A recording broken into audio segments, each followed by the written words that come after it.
बच्चों, मैं राजेंद्र गांधी अपने YouTube चैनल में आपका स्वागत करता हूं।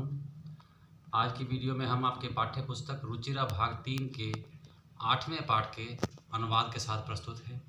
तो आइए आज का वीडियो शुरू करते हैं। पाठ का नाम है संसार सागरस्य नायकः, अर्थात संसार रूपी सागर के नायक। अनुवाद समझने से पहले प्यारे बच्चों इस गद्यांश को अवश्य पढ़ लें।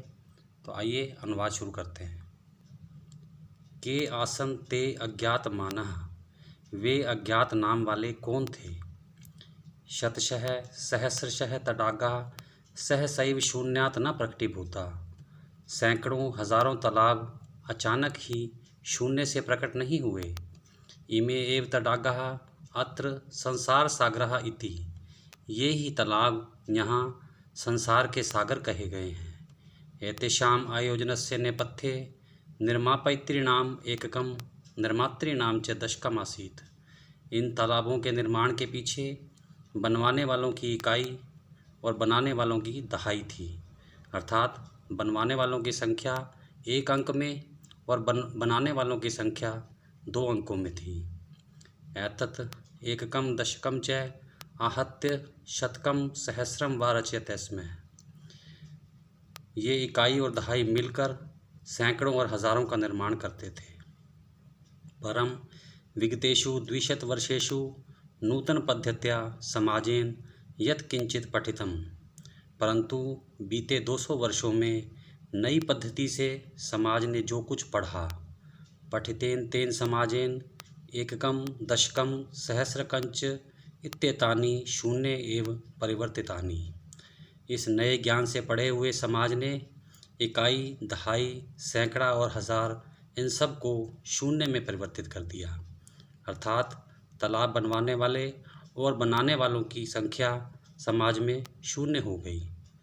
अस्य नूतन समाजस्य मनसि इयमपि जिज्ञासा नैव उद्भूता, इस नए समाज के मन में यह जानने की भी इच्छा नहीं हुई यद अस्मात् पूर्वम एतावतः तडागान के रचयन्ति स्म, कि हमसे पहले इन तालाबों की रचना कौन करते थे।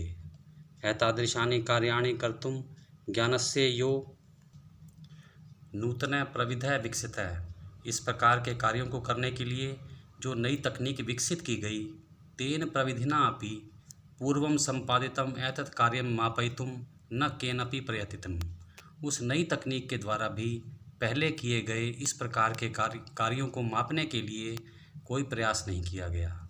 अद्य ये अज्ञात मानः वर्तन्ते, आज जो अज्ञात हैं अर्थात जिनको कोई नहीं जानता, पुरा ते बहु प्रथिता आसन, पहले वह बहुत प्रसिद्ध थे। अशेषे ही देशे तडागाः निर्मीयन्ते स्म, सारे ही देश में तालाब बनाए जाते थे। निर्मातारो अपि अशेषे देशे निवसन्ति स्म, और बनाने वाले भी सारे देश में रहते थे। गजधरः इति सुंदरः शब्दः तडाग निर्मातॄणां सादरं स्मरणार्थम, गजधर यह सुंदर शब्द तालाब बनवाने वालों को आदरपूर्वक याद करने के लिए है। राजस्थानस्य केषुचित् भागेषु शब्दो अयम अद्यापि प्रचलति, राजस्थान के कुछ भागों में यह शब्द आज भी प्रचलित है। कह गजधरः, गजधर कौन है। यह गज परिमाणम धारयति स गजधर है, जो गज मापने वाली लोहे की छड़ को धारण करता है वह गजधर है।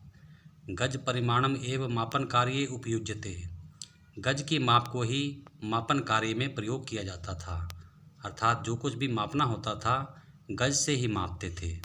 समाजे त्रिहस्त परिमाणात्मकीं लोहयष्टिं हस्ते गृहीत्वा चलन्तः गजधरा इदानीं शिल्पी रूपेण नैव समादृता सन्ति, समाज में 3 हाथ के माप जितनी लोहे की छड़ को हाथ में लेकर चलते हुए गजधर अब शिल्पकार के रूप में समाज में सम्मानित नहीं है।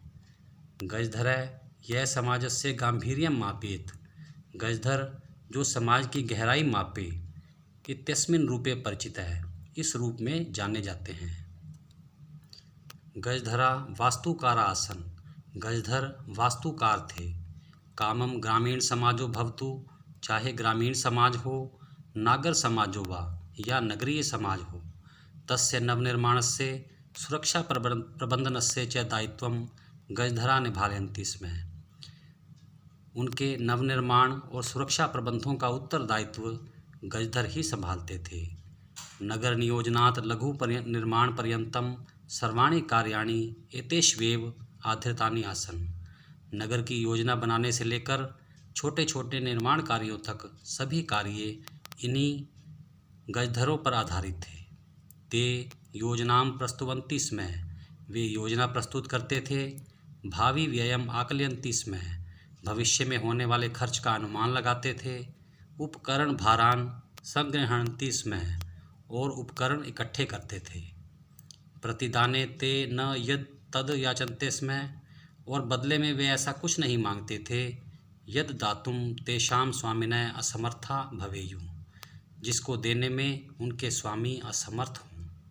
कार्य समाप्तौ वेतनानि अतिरिच्य गजधरेभ्यः सम्मानम अपि प्रदीयते स्म।